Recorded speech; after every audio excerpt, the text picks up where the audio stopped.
बिस्मिल्लाहिर्रहमानिर्रहीम। अस्सलाम वालेकुम नाज़रीन, आप यूट्यूब चैनल देख रहे हैं। मैं इमरान खान।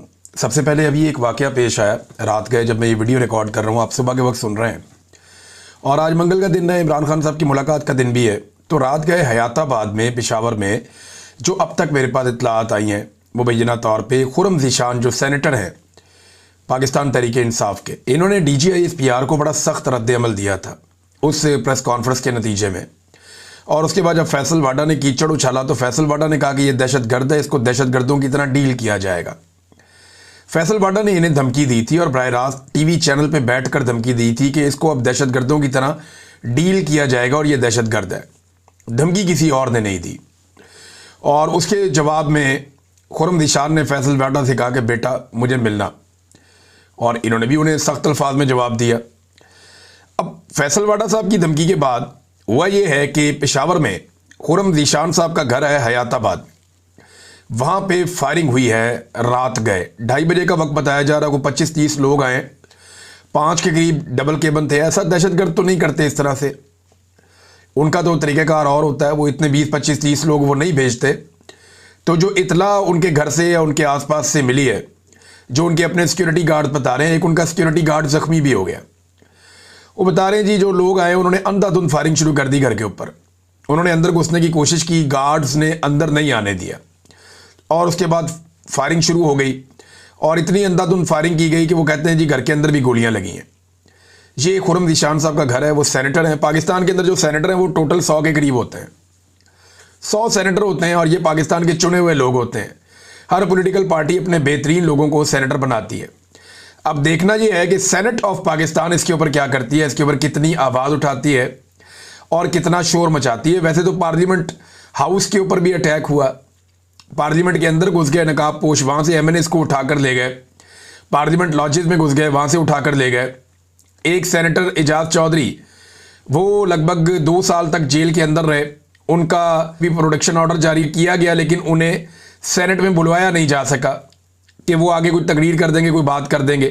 बहरहाल खुर्रम ज़ीशान के घर के ऊपर ये फायरिंग की गई है। पुलिस जाए वकूआ पे पहुंच गई है, वो सूरत हाल का जायज़ा ले रही है। ये एक दहशतगर्दी का वाक़या है और इसके ऊपर दहशतगर्दी का ही मुकदमा दर्ज होना चाहिए। और CCTV फुटेजेस मौजूद हैं पेशावर में, ये हयाताबाद के इलाके में रहते हैं, तो पता तो चल जाना चाहिए कि कौन लोग थे और कहाँ से आए थे। अब खुर्रम ज़ीशान इसके बारे में बता सकते हैं वजाहत के साथ कि वाक़या क्या हुआ। और जो अभी तक रिपोर्ट हुआ है मुबैना तौर पे ये सारा मुझे डिफरेंट एरिया से पता चला है, तो जितनी इन्फॉर्मेशन है मैंने आपके साथ शेयर की है। तफसीलात बाद में आएंगी, वाकई की हकीकत क्या है वो पता चल जाएगा। आज मुलाकात का दिन है। आज इमरान खान साहब से उनकी बहनों की मुलाकात होगी और वकला की मुलाकात होगी, क्योंकि मंगल वाले दिन ये मुलाकातें तय होती हैं। लेकिन फैसल वाडा ने रात को ये स्टेटमेंट दिया और फैसल वाडा ने कहा बस अब बहुत हुआ और अब कुछ किया तो कोई गुंजाइश की जगह नहीं, कल भी मुलाकात नहीं करने दी जाएगी, बल्कि पहले नाके पर ही रोक लिया जाएगा। अब कुछ बर्दाश्त नहीं किया जाएगा, टॉलरेंस की बिल्कुल गुंजाइश नहीं है। देखिए फैसल वाडा जो है वो कोई जेल का एहलकार तो नहीं है। फैसल वाडा जो है वो जेलर का यार दोस्त भी नहीं है, या जेलर के साथ भी इसके ताल्लुकात नहीं है। पंजाब हुकूमत पर ये वैसे ही तनकीद करता रहता है और फेडरल गवर्नमेंट के भी ये इतना कोई हक में नहीं है। PMLN को ये वैसे ही पसंद नहीं आता और ना वो एक दूसरे को पसंद नहीं करते। तो ये बंदा किसका है? बंदा तो ये एस्टेब्लिशमेंट का है, ये अपने मुंह से कहता है और बार बार कहता है। तो एस्टेब्लिशमेंट ने फैसल वाडा के जरिए से यानी ये पैगाम आपको पहुंचा दिया और सुना दिया कि मुलाकात नहीं करनी दी जाएगी। दूसरी जानिब पाकिस्तान तहरीक इंसाफ ने चलो चलो अडियाला चलो का बैनर शेयर किया हुआ है और वो जोर लगा रहे हैं कि मैक्सिमम लोग अडियाला के बाहर पहुंचे इमरान खान साहब की बहनों से, और जो वकला मुलाकात के लिए जाना चाहते हैं उनसे इज़हार यकजहती करने के लिए। अब इस जुमेरात को वज़ीर आला खैबर पख्तूनख्वा 10वीं मरतबा आने वाला, 10वीं मरतबा आएगा। तो क्या एक वज़ीर आला 10 मरतबा चल के आया एक सूबे से, एक जेल के बाहर, और उसने मुलाकात अपने लीडर से करनी है। और ये निज़ाम इतना पागलपन का शिकार है कि ये एक वज़ीर आला को एक लीडर से मिलवाने से डरता है।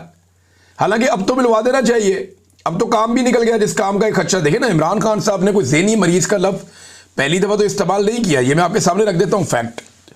इमरान खान साहब आसिम मुनीर साहब के बारे में ज़हनी मरीज का लफ्ज़ पहली मरतबा इस्तेमाल नहीं किया उन्होंने। ये जो अभी 2 दिसंबर को मुलाकात हुई ये पहली मर्तबा नहीं था। इमरान खान साहब बड़े लंबे अरसे से ये लफ्ज़ इस्तेमाल कर रहे हैं, चंद महीनों से, और बार बार आसिम मुनीर साहब को ज़हनी मरीज इमरान खान साहब कहते चले आ रहे हैं। और ये कोई नई बात नहीं है, पुरानी बात है, वो बार बार कहते हैं ये बात।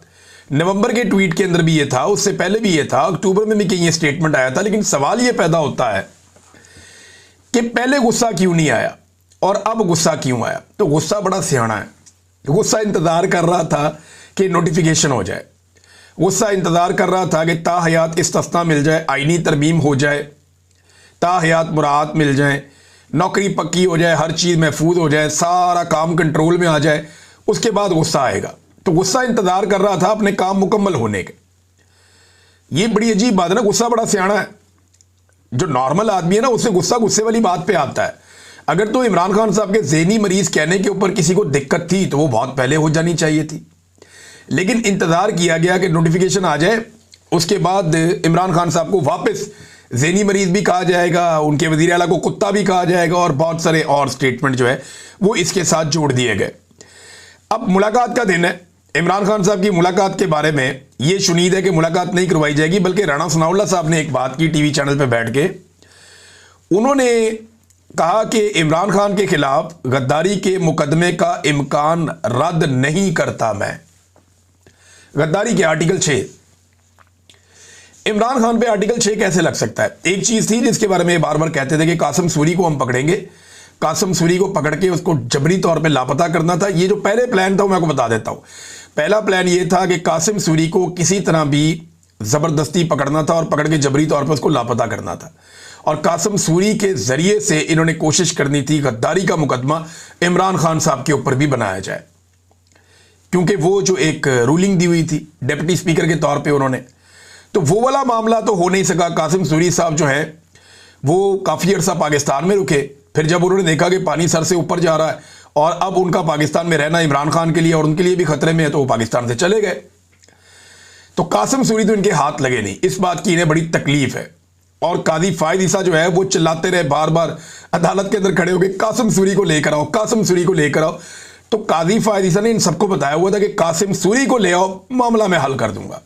लेकिन कासिम सूरी इनके काबू नहीं आए। जिसे अल्लाह रखे उसे कौन चखे।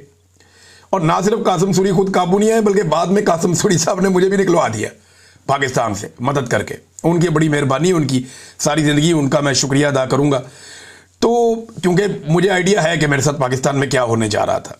तो इमरान खान साहब पे गद्दारी का मुकदमा अब ये किस लिए बनाएंगे, किस तरह बनाए, कौन सी गद्दारी की है इमरान खान ने? वो आइन की बात करता है तो गद्दारी है, वो मैंडेट की बात करता है गद्दारी है, रूल ऑफ लॉ की बात करता है गद्दारी है, आज़ाद अदलिया आज़ाद मीडिया की बात करता है तो गद्दारी है। ये तो गद्दारी नहीं है। इमरान खान साहब ने अगर गद्दारी का मुकदमा बनाना था तो 2.5-3 साल पहले बनाना था। ये अब 3 साल के बाद आपको याद आ गया, जब वो जेल के अंदर पड़ा है 3 साल से, उसने कुछ किया ही नहीं, जेल के अंदर मौजूद है जी, अब हम बनाएंगे गद्दारी का मुकदमा। नहीं, आप नहीं बना पाएंगे। आपने बड़ी कोशिश की बड़े लोगों को गद्दार करार देने की, लेकिन जो भी पाकिस्तान में आइन से गद्दारी करने वाले हैं वो 4 बुनियादी तौर पे तो डिक्टेटर हैं, सीधे सीधे। आइन से गद्दारी करने वाले 4 बुनियादी तौर पे डिक्टेटर्स हैं सीधे सीधे, जिनमें एक general Ayub, general Yahya, general Zia और जनरल मुशर्रफ। इनमें से किसी के ऊपर गद्दारी का मुकदमा बनाए ना पहले, फिर बाकी किसी के ऊपर भी बना लें। नादरीन, स्पीकर ने मुज़ाकरात की ऑफर की है मुबैना तौर पे, और पाकिस्तान तहरीक इंसाफ के लोग इस पर बात भी कर रहे थे। लेकिन हैरत की बात यह है कि अभी तक जो अपोजिशन का एक स्पीकर को अगर मुज़ाकरात करने ही है तो अपोजिशन लीडर का नोटिफिकेशन तो जारी कर देना भाई। जब नोटिफिकेशन फील्ड मार्शल साहब का जारी करना था तो फटाफट हो गया था, शहबाज शरीफ साहब को बरतानिया से भी बुलवा लिया गया था।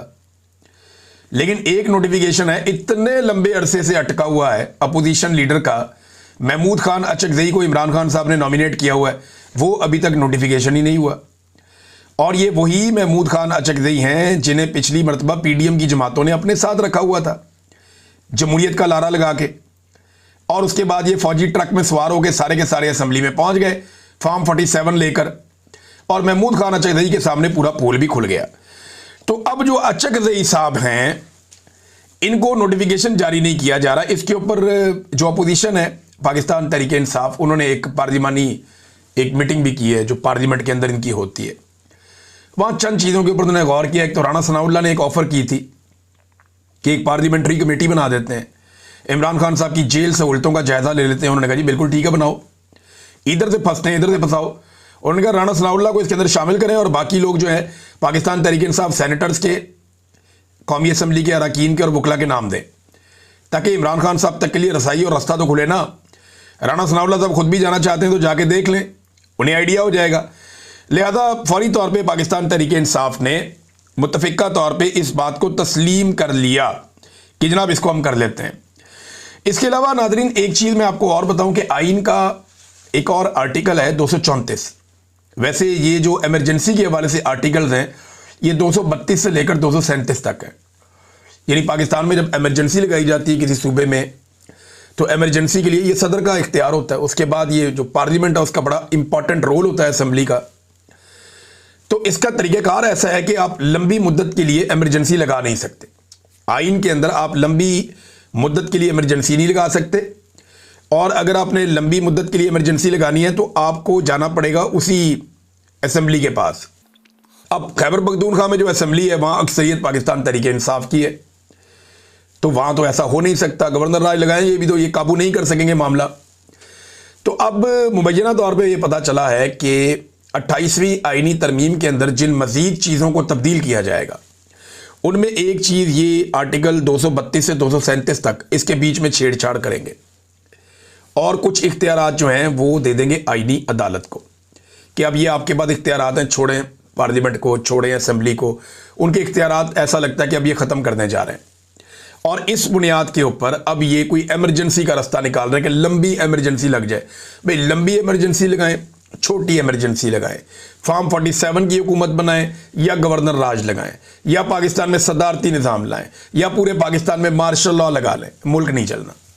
उसकी वजह मैं आपको बताता हूं कि इनके अंदर काबिलियत और सलाहियत ही नहीं है।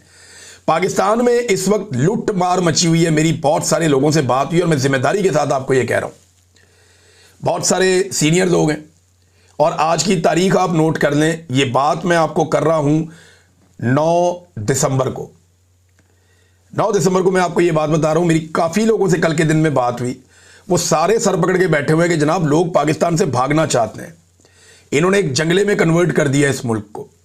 इंडस्ट्री लगातार बंद हो रही है, मल्टीनेशनल कंपनियां पाकिस्तान से भाग रही हैं।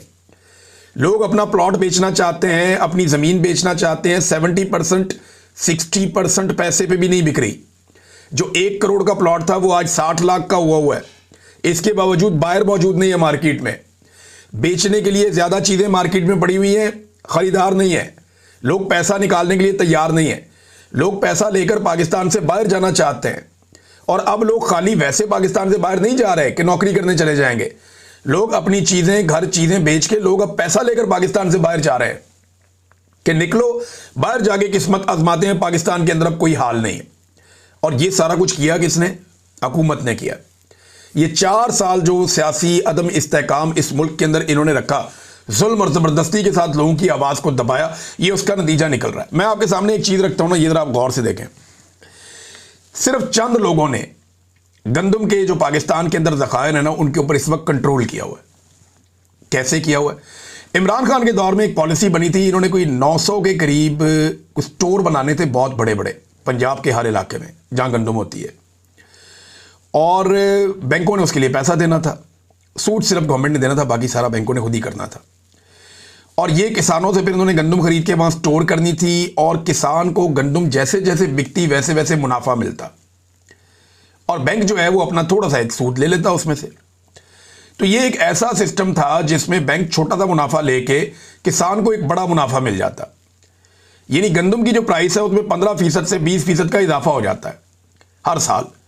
जब वो गंदम की कटाई होती है उस वक्त जब किसान बेचता है, तब से लेकर अगली फसल आने तक 15 से 20% का इजाफा हो जाता है। ये किसान को मुनाफा और मिल जाता, किसान भी राजी हो जाता। इन्होंने क्या किया, मौजूदा हुकूमत ने, कोई 3-4 बंदे हैं टोटल जिन्होंने बैंकों से बेशुमार पैसा इस्तेमाल करके, अपनी जेब से भी नहीं किया, बैंकों से बेशुमार पैसा इस्तेमाल करके 2200 रुपए मन के हिसाब से किसानों से गंदम उठाई हुई। और ये 400 अरब रुपए का मुझे किसी ने बताया। एक जमशेद इकबाल चीमा साहब का जो आइडिया था इमरान खान साहब के दौर में टोटली डिफरेंट था। ये है जो मुझे मेरे सोर्स ने बताया, वो ये बताया कि 400 अरब तकरीबन जो है उसकी गंदम इन्होंने काबू की हुई है और गंदम की सप्लाई को कंट्रोल कर रहे हैं, जिससे उसकी कीमत बढ़ रही है। 2200 रुपये मन इन्होंने जो गंदम खरीदी